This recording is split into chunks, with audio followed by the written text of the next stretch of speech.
ന്യൂനപക്ഷങ്ങൾക്കുള്ള ആനുകൂല്യങ്ങൾ കേരളത്തിൽ വിതരണം ചെയ്യുന്നതിൽ സ്വീകരിക്കപ്പെടുന്ന അനുപാതത്തെക്കുറിച്ചുള്ള ക്രൈസ്തവരുടെ സങ്കടം അങ്ങനെ ഭാരതത്തിൻ്റെ ലോക്സഭയിൽ ഉയർന്നു. മാർച്ച് 18-ന് തോമസ് ചാഴിക്കാടൻ ന്യൂനപക്ഷ ക്ഷേമ വകുപ്പ് മന്ത്രിയോട് ഈ ചോദ്യം ചോദിച്ചു. ലോക്സഭയിലെ 324-ാമത് ചോദ്യമായി സഭയിൽ അത് ഉന്നയിക്കുവാനും മന്ത്രി മുഖ്തർ അബ്ബാസ് നഖ്വിയിൽ നിന്ന് ഉത്തരം തേടുവാനും ചാഴിക്കാടനായി. മുസ്ലിമുകളെ അലോസരപ്പെടുത്തും എന്ന ഭീതി മൂലം ക്രൈസ്തവരുടെ ന്യായമായ ആവശ്യങ്ങൾ പോലും പരസ്യമായി പറയുവാൻ മടിക്കുന്നവർക്ക് നടുവിൽ കേരള കോൺഗ്രസ് മാണി വിഭാഗത്തിലെ തോമസ് ചാഴിക്കാടൻ അങ്ങനെ വ്യത്യസ്തനായി. ജനസംഖ്യാനുപാതികമായി വിതരണം ചെയ്യപ്പെടേണ്ട ആനുകൂല്യങ്ങൾ ഒരു വിഭാഗത്തിന് അനുകൂലമായി തട്ടിയെടുക്കപ്പെടുന്നതിലുള്ള ക്രൈസ്തവരുടെ വികാരം അങ്ങനെ സഭയുടെ രേഖയുടെ ഭാഗമായി. നീതിക്കായുള്ള പോരാട്ടത്തിൽ ഇനിയും ഏറെ സഞ്ചരിക്കേണ്ടി വരും. ആ പ്രയാണത്തിൽ ഇത്തരം ധീരമായ ചുവടുകൾക്ക് സന്നദ്ധരാകുന്നവരോടൊപ്പം നിൽക്കുവാൻ സമൂഹത്തിന് സാധിക്കുന്നതിൻ്റെ അളവനുസരിച്ചാണ് നേതാക്കന്മാരുടെ ധൈര്യം ബലപ്പെടുന്നത്. കേരളത്തിൽ റേഷൻ കാർഡിനും കാർഡ് വഴി വിതരണം ചെയ്യുന്ന സഹായങ്ങൾക്കും അർഹതയില്ലാത്ത വൃദ്ധസദനങ്ങൾ, മഠങ്ങൾ, ആശ്രമങ്ങൾ, ചാരിറ്റബിൾ സ്ഥാപനങ്ങൾ എന്നിവിടങ്ങളിലെ അന്തേവാസികൾക്ക് കാർഡും ആനുകൂല്യങ്ങളും അനുവദിക്കണമെന്ന് 2020 ഡിസംബർ 23-ന് ചാഴിക്കാടൻ മുഖ്യമന്ത്രി പിണറായി വിജയന് കൊടുത്ത കത്തിലും സർക്കാർ തീരുമാനമായി. ഈ ഗണത്തിൽപ്പെട്ടവർക്കായി പുതിയ നിറത്തിലുള്ള കാർഡുകൾ നൽകുവാൻ സർക്കാർ തീരുമാനിച്ചതായാണ് മാർച്ച് 18-ന് മുഖ്യമന്ത്രി ചാഴിക്കാടൻ അയച്ച കത്തിൽ വ്യക്തമാക്കിയിരിക്കുന്നത്. സമൂഹത്തിൽ നിലനിന്ന ഒരു അനീതി കൂടി പരിഹരിക്കപ്പെടുന്നതിന് മുൻകൈയെടുത്ത തോമസ് ചാഴിക്കാടന് അഭിനന്ദനങ്ങൾ പറയാതെ വയ്യ. അതുപോലെ മനഃപൂർവ്വം ആകണമെന്നില്ലെങ്കിൽ പോലും മാർച്ച് അവസാന വാരത്തിൽ റേഷൻ കടകൾ വഴിയുള്ള സൗജന്യ കിറ്റുകളുടെ വിതരണം തടഞ്ഞ കോൺഗ്രസ് ഈസ്റ്റർ ആഘോഷിക്കുന്ന പാവപ്പെട്ട ക്രൈസ്തവരോട് വലിയ അനീതിയാണ് കാണിച്ചത്. ഈ കിറ്റുകൾ ഏപ്രിൽ 1 മുതൽ വിതരണം ചെയ്യുന്നത് തടയാൻ കോൺഗ്രസിനാവില്ല. ഏപ്രിൽ 1ഉം 2ഉം ഒക്കെ ക്രൈസ്തവർക്ക് പെസഹ വ്യാഴം, ദുഃഖവെള്ളി തുടങ്ങിയ പുണ്യദിനങ്ങളാണ്. റേഷൻ കടയിൽ എന്നല്ല, വീടിന് പുറത്ത് ദേവാലയത്തിലല്ലാതെ വലിയ പരിപാടികൾക്കൊന്നും വിശ്വാസികൾ പോകാത്ത ദിനങ്ങൾ. അന്ന് റേഷൻ കടയിൽ പോയി കിറ്റ് വാങ്ങുവാനും സാധിക്കില്ല. അതുകൂടി കണക്കിലെടുത്താകണം സർക്കാർ മാർച്ച് അവസാനം സൗജന്യ കിറ്റുകളുടെ വിതരണം പൂർത്തിയാക്കണമെന്ന് നിർദ്ദേശം കൊടുത്തത്. അതിനെതിരെ പ്രതിപക്ഷം എടുത്ത സമീപനം കടുത്തതായി. കോവിഡ് പശ്ചാത്തലത്തിൽ വെള്ളക്കാർഡുകാർ വരെ സൗജന്യ കിറ്റ് ക്യൂ നിന്ന് വാങ്ങുന്ന സാഹചര്യമുണ്ട്. അതാണ് ജനങ്ങളുടെ ഇപ്പോഴത്തെ സാമ്പത്തിക അവസ്ഥ. സൗജന്യ കിറ്റ് വാങ്ങുന്നവരെല്ലാം ഭരണകക്ഷിക്ക് വോട്ട് ചെയ്യും എന്ന് കരുതിയാണ് കോൺഗ്രസ് അങ്ങനെ ചെയ്തതെങ്കിൽ അത് വോട്ടർമാരെക്കുറിച്ചുള്ള വല്ലാത്ത തെറ്റിദ്ധാരണയാണ്. പ്രതിപക്ഷത്തിൻ്റെ പ്രവൃത്തിക്കെതിരെ വലിയ പ്രതിഷേധം ഉയരാനിടയില്ലെങ്കിലും ഈദായിരുന്നു ഏപ്രിൽ 4-നെങ്കിൽ ഇത്തരം ഒരു സമീപനം കോൺഗ്രസ് എടുക്കുമായിരുന്നോ എന്ന് ചിന്തിക്കുന്നവർ ഇന്ന് ക്രൈസ്തവരിൽ ധാരാളമുണ്ട്.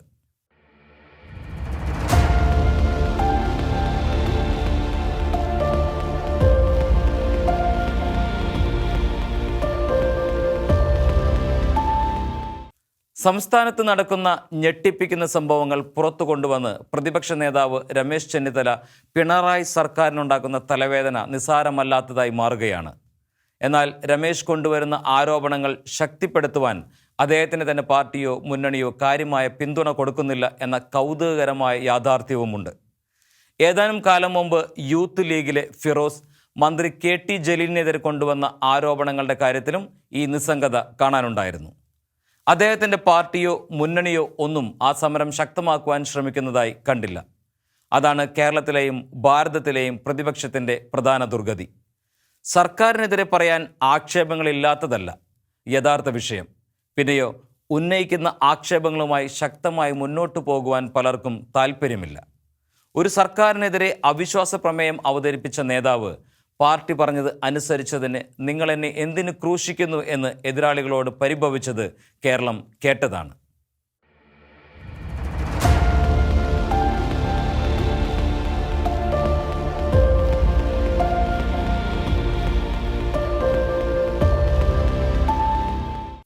കേരളത്തിൽ സുപ്രധാനമായ നിയമസഭാ തെരഞ്ഞെടുപ്പ് നടക്കുകയാണ്. കോൺഗ്രസിനെ സംബന്ധിച്ചിടത്തോളം ഒരു ജീവൻ മരണ പോരാട്ടമാണിത്. തെന്നിന്ത്യയിൽ അധികാരം പിടിക്കാൻ സാധ്യതയുള്ള ഒരു സംസ്ഥാനമാണ് കേരളം. കർണാടകവും പുതുച്ചേരിയും വരെ പോയി. ഈ പോരാട്ടത്തിൽ പക്ഷേ കോൺഗ്രസിന് പട നയിക്കുവാൻ ഒരു നായകനില്ല എന്നാണ് അവർ പറയുന്നത്. കഷ്ടമല്ലേ ഈ അവസ്ഥ? ഒരു പടനായകൻ ഉള്ളതല്ലേ കേരളത്തിൻ്റെ രീതി? 2016-ൽ ജനാധിപത്യ മുന്നണിയെ നയിച്ചത് ഉമ്മൻചാണ്ടിയായിരുന്നു.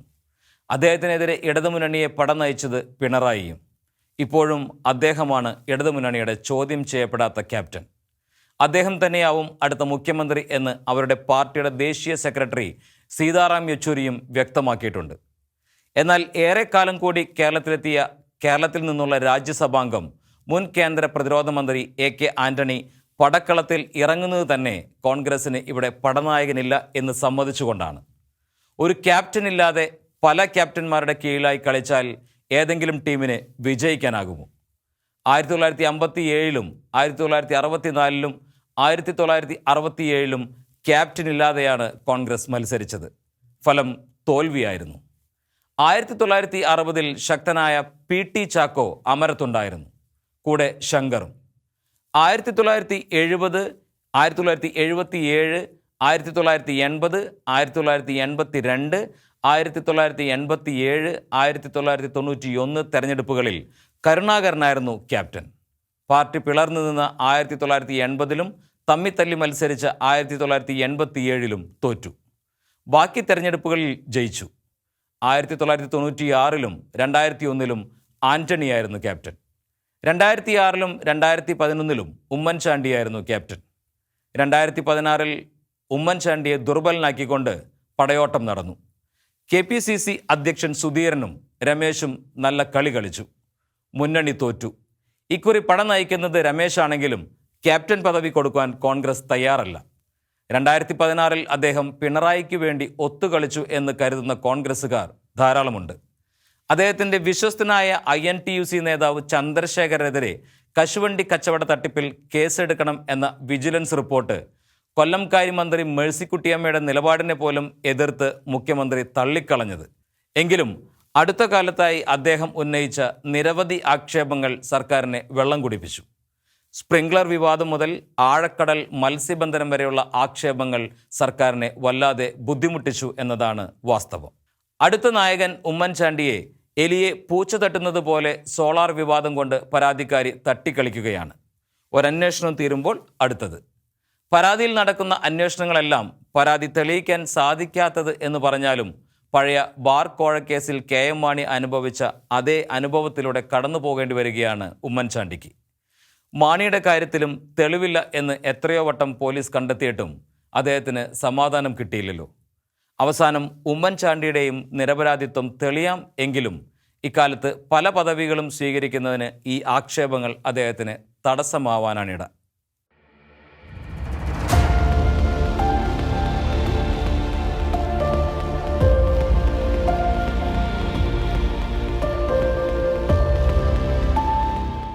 വേണ്ടത്ര ഗൃഹപാഠം ചെയ്യാതെയാണ് രമേശ് ആരോപണങ്ങൾ ഉന്നയിക്കുക, അല്ലെങ്കിൽ അദ്ദേഹത്തിൻ്റെ കൂടി ഒത്താശയോടെയാണ് ആക്ഷേപങ്ങൾ നിർമ്മിക്കപ്പെടുക എന്നുവരെ കരുതുന്ന വ്യാഖ്യാനങ്ങളുണ്ട്.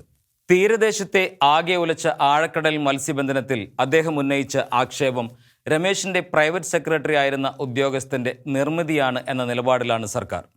ഏറ്റവും പുതുതായി കൊണ്ടുവന്ന ഇരട്ട വോട്ട് വിവാദം കോൺഗ്രസിൻ്റെ സൃഷ്ടിയോ എന്ന് ബലപ്പെടുന്നത് കോൺഗ്രസ് ദേശീയ ഇലക്ഷൻ കമ്മീഷന് വരെ കൊടുത്ത പരാതിയാണ്. കേരളത്തിൽ 4 ലക്ഷം ഇരട്ട വോട്ടർമാർ ഉണ്ടെന്നാണ് രമേശ് ആരോപിക്കുന്നത്.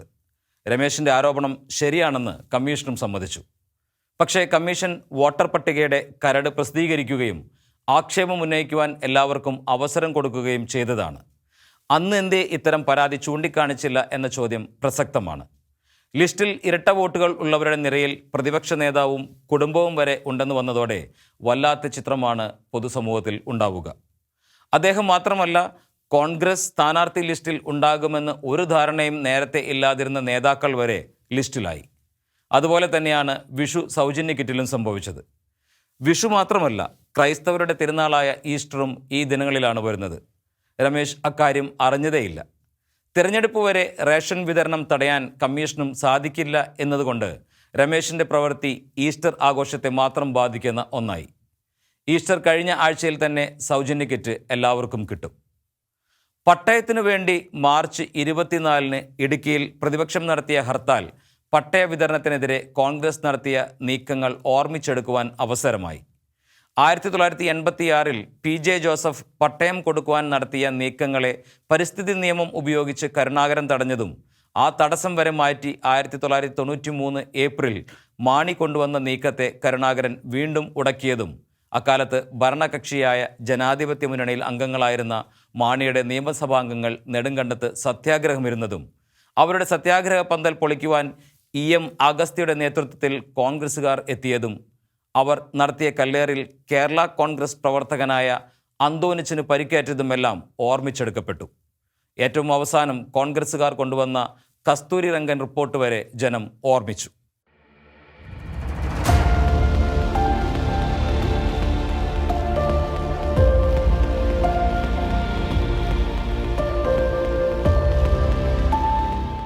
ഭാരതീയ ജനതാ പാർട്ടിയുടേതല്ലാത്ത സംസ്ഥാന സർക്കാരുകളെ ജീവിക്കാൻ അനുവദിക്കില്ലെന്ന മട്ടിൽ കേന്ദ്ര ഏജൻസികളെ ഉപയോഗിച്ച് കേന്ദ്ര സർക്കാർ രാഷ്ട്രീയം കളിക്കുന്നു എന്ന് കരുതിപ്പോകുന്ന മാനം കൈവരിക്കുകയാണ് കേന്ദ്ര ഏജൻസികളായ കസ്റ്റംസും എൻഫോഴ്സ്മെൻറ്റ് ഡയറക്ടറേറ്റും. INA പോലും കേരളത്തിൽ നടത്തുന്ന അന്വേഷണങ്ങൾ. അതുകൊണ്ട് തന്നെ തുടക്കത്തിൽ അന്വേഷണവുമായി സഹകരിച്ച സംസ്ഥാന സർക്കാർ നിയമപരമായ പഴുതുകൾ നോക്കി അതേ നാണയത്തിൽ തിരിച്ചടിക്കുവാൻ തയ്യാറാവുകയാണ്.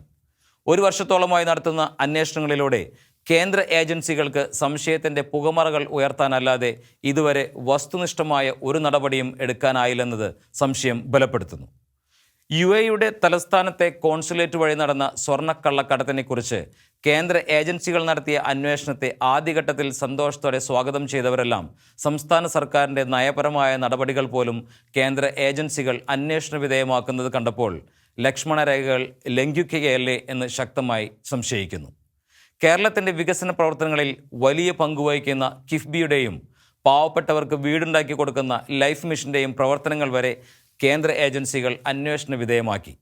നാടകീയ നീക്കങ്ങളിലൂടെ ഗോൾ മുഖത്തേക്ക് പാഞ്ഞെടുക്കുന്ന തോന്നലുണ്ടാക്കിയ കേന്ദ്ര ഏജൻസികൾ അവസാനം ഗോളടിക്കാൻ മറക്കുകയാണോ എന്ന സംശയം ആദ്യമാദ്യം ശക്തമായെങ്കിലും തെരഞ്ഞെടുപ്പ് കാലമായപ്പോൾ വെറും രാഷ്ട്രീയ കളികളാണ് എല്ലാം എന്ന തോന്നലാണ് ശക്തമാകുന്നത്. ഗോളടിക്കുവാൻ പന്തുമായല്ല അവരുടെ മുന്നേറ്റം എന്ന സംശയമാണ് ശക്തമാകുന്നത്. ഒരു വർഷത്തോളമായി തങ്ങളുടെ കസ്റ്റഡിയിലുള്ള പ്രതികൾ എന്തെല്ലാമോ പറഞ്ഞു എന്ന മട്ടിൽ ചോർത്തിവിടുന്ന വിവരങ്ങൾ രാഷ്ട്രീയ ലക്ഷ്യത്തോടെ നടത്തുന്നവയാണ് എന്ന സംശയം വളർത്താനെങ്കിലും സാധിക്കുന്നു. കോടതിയിൽ കൊടുത്ത രഹസ്യമൊഴി ചോർത്തി നൽകി എന്ന ആരോപണത്തിന്മേൽ കസ്റ്റംസിനെതിരെ കോടതി അലക്ഷ്യക്കേസിനും നിയമസഭയുടെ അവകാശങ്ങൾ ലംഘിച്ചുവെന്ന് ആരോപിച്ച് അവകാശ ലംഘന കേസിനും മുഖ്യമന്ത്രിക്കെതിരെ മൊഴി നൽകാൻ പ്രതികളെ പ്രേരിപ്പിച്ചു എന്ന പരാതിയിൽ ക്രിമിനൽ കേസിനും എല്ലാം തുടക്കം കുറിച്ചുകൊണ്ട് കേരള സർക്കാരും തിരിച്ചടിക്കുന്നു. കേസിനെതിരെ ഹൈക്കോടതിയെ സമീപിച്ച EDക്ക് കോടതിയിൽ നിന്നും സ്റ്റേ നേടാനായില്ല. മാത്രവുമല്ല, ED ഉദ്യോഗസ്ഥർ സമർപ്പിച്ച സ്വകാര്യ അന്യായത്തിന് എങ്ങനെ ഔദ്യോഗിക രേഖകൾ സാക്ഷ്യമായി സമർപ്പിക്കപ്പെടുന്നു എന്ന ചോദ്യം ഹൈക്കോടതി തന്നെ ചോദിക്കുകയും ചെയ്തു. കേസ് പരിഗണനയ്ക്ക് വരുന്ന ചൊവ്വാഴ്ച വരെ കടുത്ത നടപടികൾ അരുത് എന്ന വിലക്കു മാത്രമാണ് ഉള്ളത്. ഈ അവസരം മുതലാക്കി പ്രമുഖ സാക്ഷികളുടെ രഹസ്യമൊഴി കോടതിയിൽ രേഖപ്പെടുത്തുന്നതടക്കമുള്ള ശക്തമായ നീക്കങ്ങൾക്ക് സംസ്ഥാന പോലീസും മുന്നോട്ടു പോവുകയാണ്. ക്രിമിനൽ ചട്ടം 164 പ്രകാരം മജിസ്ട്രേറ്റിന് മുന്നിൽ നൽകുന്ന മൊഴി കേസിനെ കൂടുതൽ ബലപ്പെടുത്തും എന്നാണ് സംസ്ഥാനം കരുതുന്നത്. മുഖ്യമന്ത്രിക്കെതിരെ മൊഴി പറയുവാൻ ED സാക്ഷികളെ സമ്മർദ്ദം ചെലുത്തുന്നു എന്ന പരാതിയെക്കുറിച്ച് ജുഡീഷ്യൽ അന്വേഷണത്തിന് തീരുമാനിച്ചിരിക്കുകയാണ് സർക്കാർ. അഥവാ തെരഞ്ഞെടുപ്പ് കമ്മീഷൻ അനുമതി നിഷേധിച്ചാലും വോട്ടെടുപ്പ് കഴിയുന്നതോടെ സർക്കാരിന് തീരുമാനം നടപ്പിലാക്കാനാവും. ഒരു പുതിയ യുദ്ധമുഖം കൂടി തുറക്കുന്നു. അതായത് തുടർഭരണം വന്നാലും ഇല്ലെങ്കിലും ഇത്തരം പോരാട്ടങ്ങൾ തുടരും. കോൺഗ്രസ് ഭരണം വന്നാൽ ഇതിലും ഭീകരമായിരിക്കും കേന്ദ്രത്തിൻ്റെ ഇടപെടലുകൾ എന്ന് കരുതാനാണ് ന്യായം.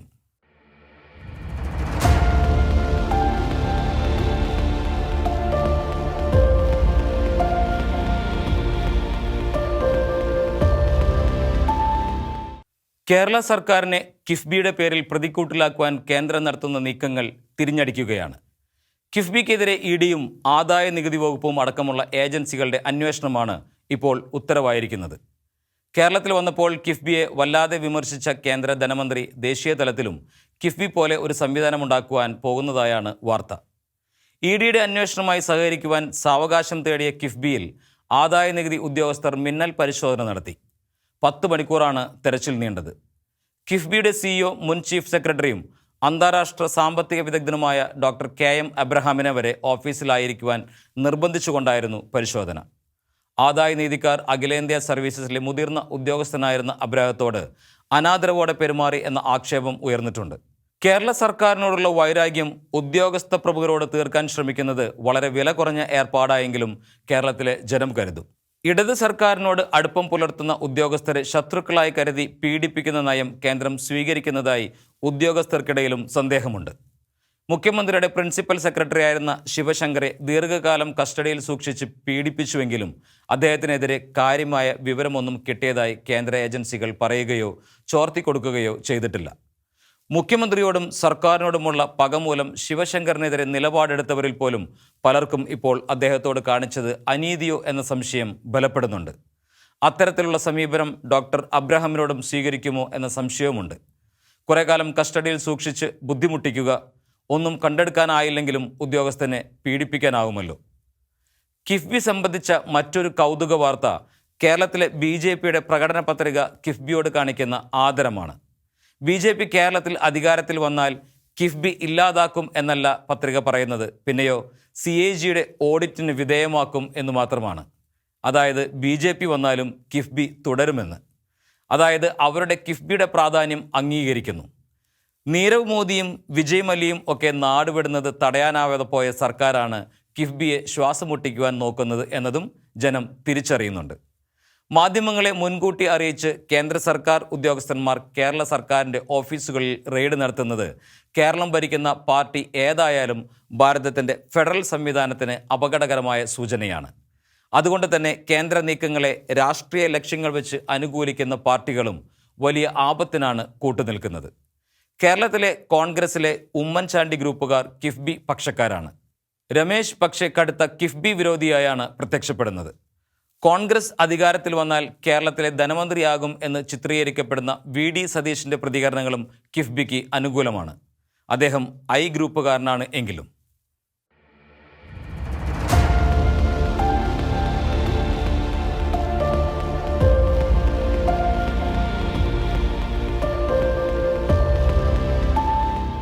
ഇടതുമുന്നണിക്ക് കേരളത്തിൽ തുടർഭരണമുണ്ടായാൽ അതിലൂടെ കേരളത്തിന് സർവനാശം ഉണ്ടാകുമെന്നാണ് കോൺഗ്രസ് നേതാവ് AK ആന്റണിയുടെ ഭീതി. CPMന് പോലും ബംഗാളിലെ പോലെ അത് ആപത്താകും എന്നും അദ്ദേഹം പ്രവചിക്കുന്നു. ബംഗാളിലെ പോലെ തുടർഭരണമുണ്ടായാൽ അവിടുത്തെ അപജയം പാർട്ടിക്ക് ഉണ്ടാകാതിരിക്കുവാൻ വേണ്ട മുൻകരുതലുകൾ എടുക്കുന്നതായി സ്ഥാനാർത്ഥി നിർണയകാലത്ത് മുഖ്യമന്ത്രി തന്നെ വെളിപ്പെടുത്തിയിരുന്നു. തുടർച്ചയായി 2 വട്ടത്തിലധികം ആരെയും മത്സരിപ്പിക്കില്ല എന്ന തീരുമാനം പാർട്ടി എടുത്തത് അക്കാരണത്താലാണ്. അതുമൂലം ചില സീറ്റുകളിലെ വിജയസാധ്യത പോലും അപകടപ്പെടുത്താൻ CPM തയ്യാറായി.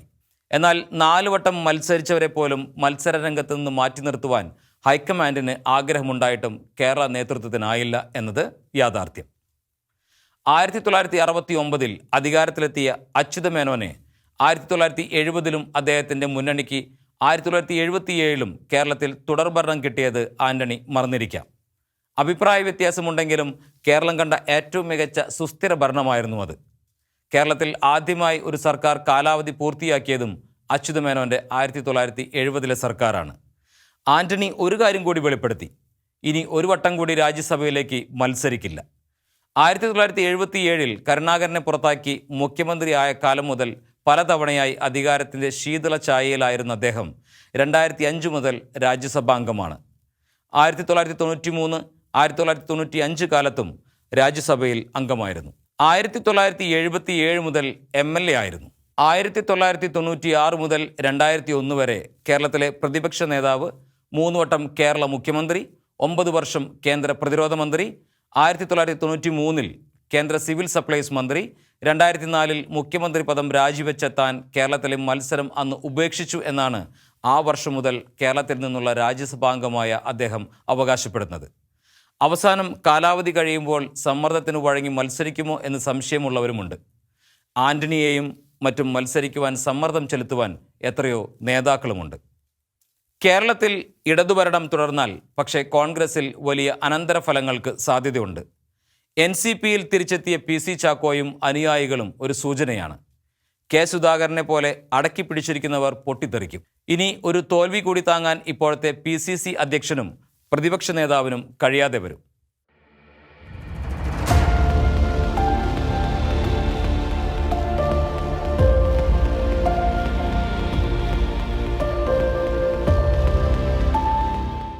ലവ് ജിഹാദ് തടയാൻ നിയമം കൊണ്ടുവരും എന്ന ഭാരതീയ ജനതാ പാർട്ടിയുടെ കേരളത്തിലെ നിയമസഭാ തെരഞ്ഞെടുപ്പിനുള്ള പ്രകടന പത്രിക വാഗ്ദാനം കേരളത്തിലെ ലവ് ജിഹാദിനെതിരെ ശബ്ദമുയർത്തുന്നവരെയെല്ലാം ഒപ്പം കൂട്ടാനുള്ള കെണി മാത്രമല്ല, അന്യസംസ്ഥാനങ്ങളിൽ ഇത്തരം നിയമങ്ങളുടെ മറയിൽ കാട്ടിക്കൂട്ടുന്ന വർഗീയ അഴിഞ്ഞാട്ടങ്ങൾക്കുള്ള വെള്ളപൂശാനുള്ള തന്ത്രം കൂടിയായി കണക്കാക്കേണ്ടി വരും. കേന്ദ്രമന്ത്രി പ്രകാശ് ജാവ്ദേക്കറാണ് മാർച്ച് 24-ന് പത്രിക പ്രസിദ്ധീകരിച്ചത്. അധികാരത്തിലെത്തിയാൽ നടപ്പാക്കുമെന്ന് പറഞ്ഞ് പാർട്ടി മുന്നോട്ട് വയ്ക്കുന്നത് വലിയ വാഗ്ദാനങ്ങളാണ്. മാർച്ച് 13 ഝാൻസിയിൽ കത്തോലിക്ക സന്യാസിനികളോട് ഉണ്ടായ പെരുമാറ്റം തന്നെ ഉദാഹരണം. ലവ് ജിഹാദ് പോലെ BJP കൊണ്ടുവരുന്ന നിർബന്ധിത മതം മാറ്റ നിരോധന നിയമം ഉള്ള സംസ്ഥാനമാണ് ഉത്തർപ്രദേശ്.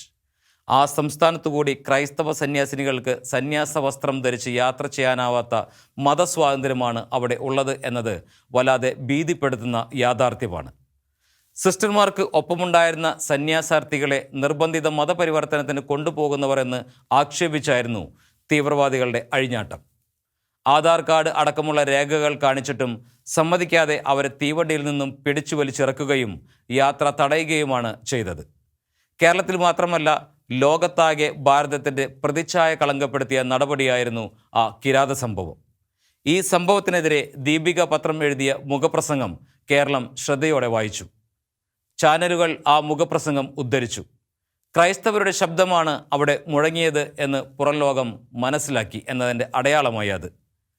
കേരളത്തിലെ നിയമസഭാ തെരഞ്ഞെടുപ്പിൻ്റെ പ്രചാരണ കാലമായതുകൊണ്ട് കേന്ദ്ര ആഭ്യന്തരമന്ത്രി അമിത് ഷായ്ക്ക് ആ സംഭവത്തോട് പെട്ടെന്ന് പ്രതികരിക്കേണ്ടി വന്നു. അക്രമികൾക്ക് നേരെ കർശനമായ നടപടികൾ ഉണ്ടാകുമെന്ന് കോട്ടയത്ത് വെച്ച് അദ്ദേഹം പ്രഖ്യാപിച്ചിട്ടുണ്ട്.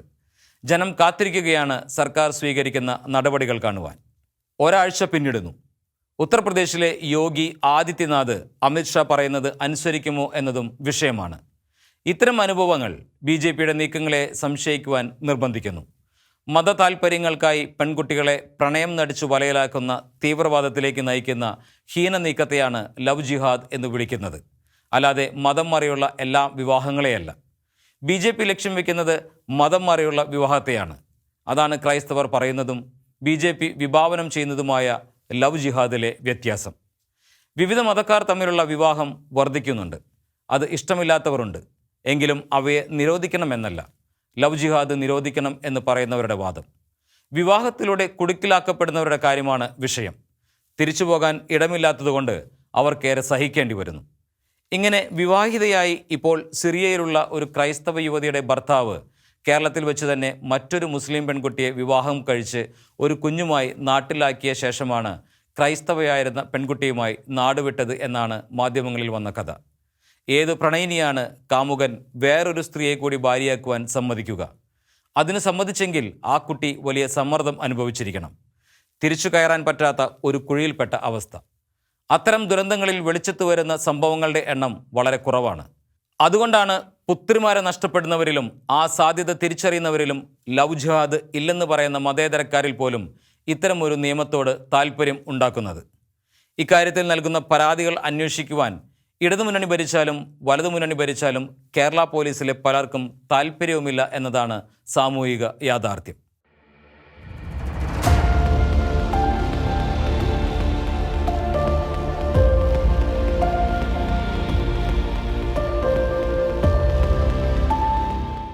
കേരളത്തിലെ ഇന്ധനവില 60 രൂപയ്ക്കും 65 രൂപയ്ക്കും ഇടയിലാക്കുമെന്നതാണ് ഏറെ രസിപ്പിക്കുന്ന ഒരു പ്രഖ്യാപനം. അതിലെ ഒരു വാഗ്ദാനമെങ്കിലും നാട്ടിലെ സാധാരണക്കാരെ വല്ലാതെ പരിഹസിക്കുന്നതാണ്. 2014 ഭാരതത്തിലെ ജനങ്ങൾക്ക് BJP നൽകിയ വാഗ്ദാനമായിരുന്നു ഇത്. അന്ന് പെട്രോളിയം ഉൽപ്പന്നങ്ങൾക്ക് അന്താരാഷ്ട്ര വിപണിയിൽ വില ബാരലിന് 78.99 അമേരിക്കൻ ഡോളറായിരുന്നു. ഇന്ത്യയിൽ പെട്രോളിന് ലിറ്ററിന് 71.51 രൂപയും ഡീസലിന് 57.28 രൂപയുമായിരുന്നു വില.